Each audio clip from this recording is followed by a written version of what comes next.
Hey, Shalom wa qam Yasharahla.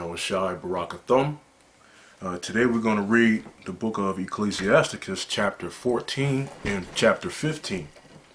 This is Ecclesiasticus, or Sirach, chapter 14. Blessed is the man that hath not slipped with his mouth, and is not pricked with the multitude of sins. Blessed is he whose conscience hath not condemned him, and who is not fallen from his hope in the Lord. Riches are not comely for a niggard, and what should an envious man do with money? He that gathereth by defrauding his own soul gathereth for others, that shall spend his goods riotously. He that is evil to himself, to whom will he be good? He shall not take pleasure in his goods. There is none worse than he that envieth himself, and this is a recompense of his wickedness. And if he doeth good, he doeth it unwillingly, and at the last he will declare his wickedness. The envious man have a wicked eye, he turneth away his face and despiseth men. A covetous man's eye is not satisfied with his portion, and the iniquity of the wicked drive up his soul.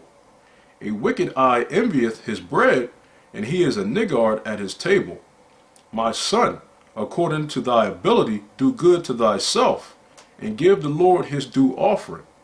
Remember that death will not be long in coming, and that the covenant of the grave is not shewed unto thee. Do good unto thy friend before thou die, and according to thy ability stretch out thy hand and give to him. Defraud not thyself of the good day, and let not the part of a good desire overpass thee. Shalt thou not leave thy travails unto another, and thy labors to be divided by lot? Give and take, and satisfy thy soul, for there is no seeking of dainties in the grave.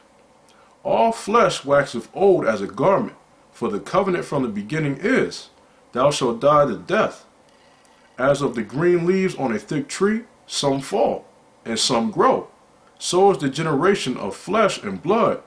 One cometh to an end, and another is born. Every work rotteth and consumeth away, and the worker thereof shall go withal. Blessed is the man that doth meditate good things in wisdom, and that reasoneth of holy things by his understanding. He that considereth her ways in his heart shall also have understanding in her secrets. Go after her as one that traceth, and lie in wait in her ways.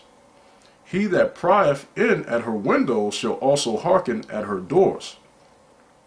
He that doth lodge near her house shall also fasten a pin in her walls. He shall pitch his tent nigh unto her, and shall lodge in a lodging where good things are. He shall set his children under her shelter, and shall lodge under her branches.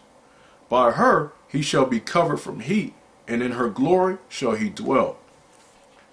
This is Ecclesiasticus chapter 15. He that feareth the Lord will do good, and he that hath the knowledge of the law shall obtain her. And as a mother shall she meet him, and receive him as a wife married of a virgin. With the bread of understanding she shall feed him, and give him the water of wisdom to drink. He shall be stayed upon her, and shall not be moved, and shall rely upon her, and shall not be confounded. She shall exalt him above his neighbors, and in the midst of the congregation shall she open his mouth. He shall find joy and a crown of gladness, and she shall cause him to inherit an everlasting name. But foolish men shall not attain unto her, and sinners shall not see her. For she is far from pride, and men that are liars cannot remember her. Praise is not seemly in the mouth of a sinner, for it was not sent him of the Lord. For praise shall be uttered in wisdom, and the Lord will prosper it. Say not thou, it is through the Lord that I fell away, for thou oughtest not to do the things that he hateth. Say not thou, he causeth me to err, for he have no need of the sinful man. The Lord hateth all abomination, and they that fear God love it not. He himself made man from the beginning, and left him in the hand of his counsel, if thou wilt to keep the commandments, and to perform acceptable faithfulness. He hath set fire and water before thee. Stretch forth thy hand unto whether thou wilt. Before man is life and death, and whether him liketh shall be given him. For the wisdom of the Lord is great, and he is mighty in power, and beholdeth all things. And his eyes are upon them that fear him, and he knoweth every work of man. He hath commanded no man to do wickedly, neither hath he given any man license to sin. That's Ecclesiasticus chapter 14 and 15. Yahweh Ba'Shem Yahweh Shai Barakathum, and as always, double shalom.